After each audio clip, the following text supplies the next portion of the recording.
Beltran. I'm going into my 5th year of teaching second grade.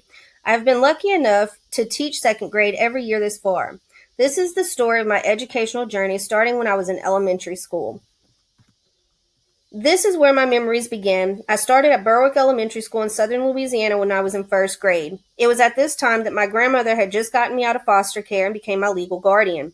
This is also where my love of school began to flourish. I loved to read when I was younger and still do. One of the first events that fostered my love for that reading was the Book It Club sponsored by the Pizza Hut. It was developed to get children to earn rewards and cool prizes by reading.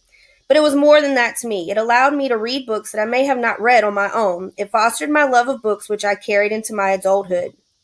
Around 4th grade, I also began struggling in math. I absolutely hated math. It was during this time of class where I would start acting out and getting in trouble for talking and being disruptive. I would do everything in my power to get out of having to do math work, even if it meant getting in trouble. This relationship with math would still continue until adulthood. Middle school was a blur for me. There was nothing profound that happened at this point in my life. I was in a transition from child to preteen. For me, I just tried to blend in and not cause any undue attention to myself as I was already self-conscious of the way I looked. As a student, I worked hard to be a straight-A student so I could be in honors classes in high school. By high school, I gained a love for sciences. This is when I met Mrs. Price. Mrs. Price was so passionate about her job and wanted to connect the sciences any way she could to the students' lives. She became more than just a teacher to me. She became a mother figure. Mrs. Price helped me get through so many challenges I faced during this time. She also laid the foundation of me wanting to become a teacher. 7 days after graduating high school, I left for basic training.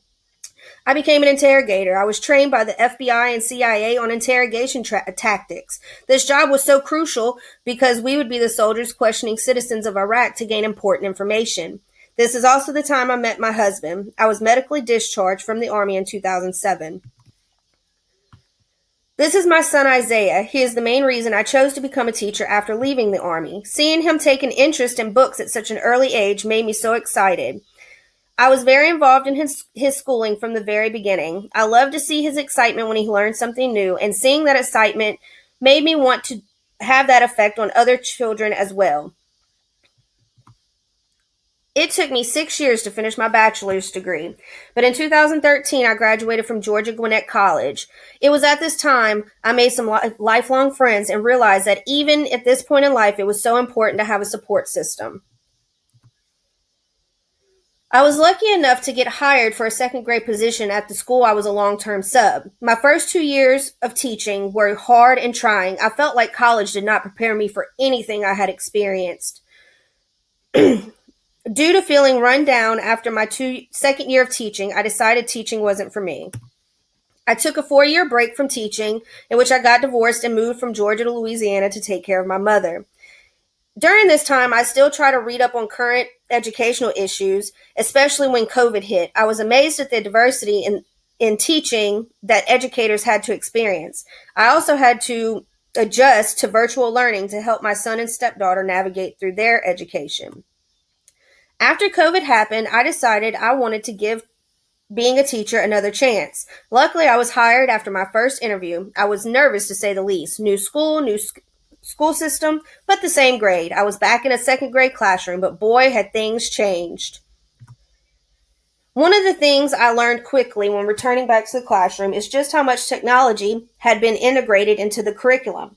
Never had I had a full class set of iPads or Chromebooks. This was awesome because I loved learning new ways to incorporate technology into my lessons. Students today, in my opinion, become more engaged when they have technology incorporated in their lessons.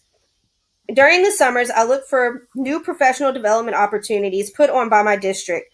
Some of them may be mandatory, but I like to sign up for the ones in areas I feel like I need growth in. I made a real connection to the NBPTS core proposition number 5, which states that an accomplished teacher is a lifelong learner. Part of continuing my own education was the decision I made to enroll in graduate school. I wanted to not only open doors for myself in the future, but I felt the need to get caught up, so to say, in the current teaching strategies and pedagogies since I had not been in college since 2013. I have to take the practice to get my teaching license switched from Georgia to Louisiana, so I feel like this program will help me in that aspect. During this course, it was enlightening and refreshing to read through the core propositions set by the NBPTS. These propositions actually gave me some things to reflect on, areas that I needed to improve to become a better educator. It was also nice to connect to some teaching practices I already have in place. I believe it is so important to set goals. I have 2 short-term goals I'm working to finish in the next 3 years. I'm currently on track to graduate from grad school by May 2024. During this time, I am also studying and preparing to take the sections of the praxis I have to get my certification transferred. I am hoping to have all sections completed and passed by the summer of 2025. My long-term goals as of now is to ultimately become an instructional coordinator. I believe the first step to this would be to become a mentor to new teachers. Once I've done that for a few years, I will take that step to become an instructional coordinator, which I will work closely with staff at my school and also in the district to improve curriculum and share effective teaching strategies when needed. All of the insights I have gained from this course, I believe, has helped me grow not only as a writer but as an educator. I have grown more confident in my ability to reflect and make connections to things such as the powerful stories we read throughout the semester.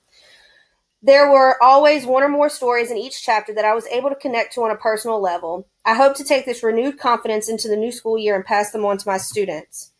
As I make connections from my own educational history to my students in the present, I am able to see my young self in a lot of my students. As an educator, I want to make at least a small difference in my students' lives and want to be like Mrs. Price, fondly remembered for making an impact.